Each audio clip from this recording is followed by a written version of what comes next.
বংশের এক মহিলা, আলহামদুলিল্লাহ এই বংশ নিয়ে গর্ব নেই, কিন্তু মনে হয় না যে আমাদের আবু সিদ্দিক আরম্ভ করে আমি আর মুফতি হারুন পর্যন্ত ধারাবাহিক প্রতি শতাব্দীতে এত ঐতিহ্যের বাহক কোন পরিবার কোন বংশ বাংলাদেশে আছে। এত বড় খোরাই বংশের মহিলা, অনেক তার গুণাবলী। আমাকে 3 মাস 6 মাস আগে ফোন দিলেন, আমাকে অনেক ছোট ভাই হিসাবে এজারও ডাকে, এজারুল ইসলাম হিসেবে এজারও ডাকে, এজারও তোমার ওখানে কি কবরস্থান আছে? আবার এটা বলার পর আমি আল্লাহ আকবার বলে উঠলাম, আবা আল্লাহ আপনাকে এত বড় সমঝদার করেছেন। দুনিয়ার যে কোনো মহিলা নিশ্চয়ই তার একটা কামনা থাকে, সন্তানদের কামনা থাকে, স্বামীর বসে স্ত্রীর কবর হবে, এটাই রেওয়াজ না? জি,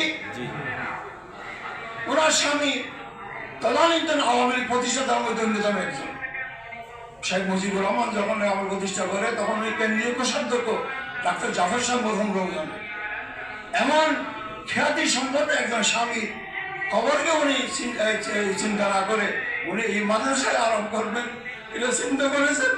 আল্লাহ আমার বড় আপা বিশেষ কম না যাবার আপাকে আল্লাহ তারা তার শান অনুযায়ী আল্লাহ তারা জায়গায় খাইতাম। উনি না হলে এখানে প্রধান আমি ঢুকতেই পারতাম না, এখানে 17 বিঘা জমি লিজ দেওয়ার ব্যবস্থা উনি করেছে। এরপরে আল্লাহ বড় রহমত বিভাগীয় কমিশনার আব্দুল মহিদ চৌধুরী যিনি এখন বিমানের চেয়ারম্যান, উনি ছিলেন বিভাগীয় কমিশনার।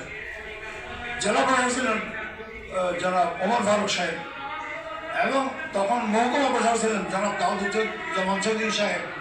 ওরা বয়সে কেউ আমার একটু বড়, আর 2 জন একটু বয়সে সামান্য বড়, আর দাউদুজ্জামান চৌধুরী সাহেব মহাবয়স আমার বয়সে সমান ছোট।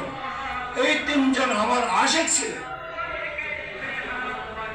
তো আব্দুল মহিদ চৌধুরী বলেন, হুজুর রবিউল আউয়াল 12 তারিখে ওরা পাকিস্তান থেকে ফির আমদানি করে, ইয়া নবী সালাম আলাইকার প্রদর্শনী করে, নামাজ কালাম কিছু নেই, এদিকে প্রতিহত করতে পারেন না? আমি ইনশাআল্লাহ কি বলবো পারবো। 1986 সালে খোদার কসম একমাত্র এই মাদ্রাসারা কারো মাথায় আসে নাই। ওয়াল্লাহ 100 বার ওয়াল্লাহ, 1 লাখ বার ওয়াল্লাহ। প্রত্যেকটা কাজের জন্ম এখান থেকে হয়, প্রতিষ্ঠা এখান থেকে হয়, স্বপ্নদর্শী আমরা হই।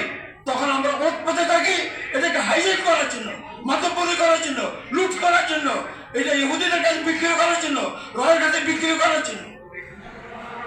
আল্লাহ আমাদেরকে হেদায়েত দান করুন, আমিন বলেন। এই বন্দার মতো সারা কারো মাথায় এটা আসে নাই এই ছেলে আমি গ্রহণ করবো, এখানে হককে চিন্তা করবো চট্টগ্রাম শহরে।